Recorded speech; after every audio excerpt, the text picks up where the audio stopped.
தேர்தல் முடிந்து அவர்களது வாக்கு சதவீதம் வெளிவந்திருக்கு. அதுல பல கட்சிகளை பின்னுக்கு தள்ளி இருக்கிறது நாம் தமிழர் கட்சி. அனைவருக்கும் தெரிந்த விடயம் தான். நாம் தமிழர் கட்சி சரியாக சொல்ல போனா 4% அப்படிங்கிறதுல 19,72,537 வாக்குகள், நம்பிக்கையான வாக்குகள், ஒற்றை ரூபாய் காசு கொடுக்காமல் தமிழ் தேசியத்தை நேசிக்கக்கூடிய மக்கள் அள்ளி கொடுத்த அந்த வாக்குகள், எப்படியாவது ஒரு வெற்றி கிடைக்க வேண்டும் அப்படின்னு அனைவரும் எதிர்பார்த்து போட்ட அந்த வாக்குகள் ஒவ்வொன்றும் மிக முக்கியமான வாக்குகள்.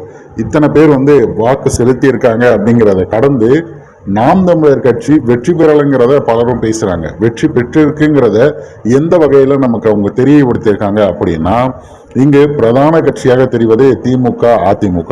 அந்த கட்சி பல வருடங்களாக பணத்தை கொடுத்து கிராமங்கள் தோறும் மக்களை ஏமாற்றி பல இடங்களில் மிரட்டி எங்களுக்கு தவிர வேறு யாருக்கும் நீங்கள் வாக்கு செலுத்தக்கூடாது அப்படிங்கிற தோணியிலே பாத்தீங்கன்னா வச்சுக்கிட்டு இருந்தாங்க. இது அனைவருக்கும் தெரிந்ததுதான். ஆனா இந்த முறை பாத்தீங்கன்னா நாம் தமிழர் கட்சிக்கு கொடுத்துள்ள அந்த சதவீதங்கள் என்பது மற்ற அனைத்து கட்சிகளையும் பின்னுக்கு தள்ளி இருக்கு அப்படின்றதான் பாக்குறதா இருக்கு.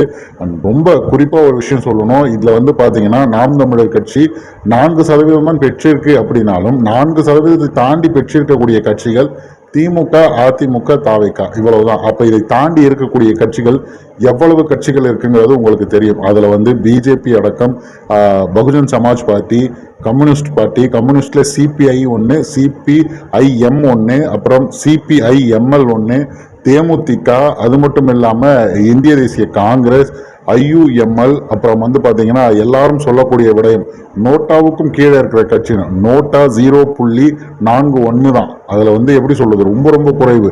இன்னும் சொல்ல போனா பங்கேற்றிருந்த பல கட்சிகள்ல விசிகாவும் பின்னுக்கு தான் இருக்கு. மீதி இருக்கக்கூடிய அத்தனை கட்சிகளையும் தாண்டி நாம் தமிழர் கட்சி தான் அடுத்து பெரிய மாற்று சக்தியா இருக்கு அப்படிங்கிறதுல மாற்று கருத்தே கிடையாதுங்க.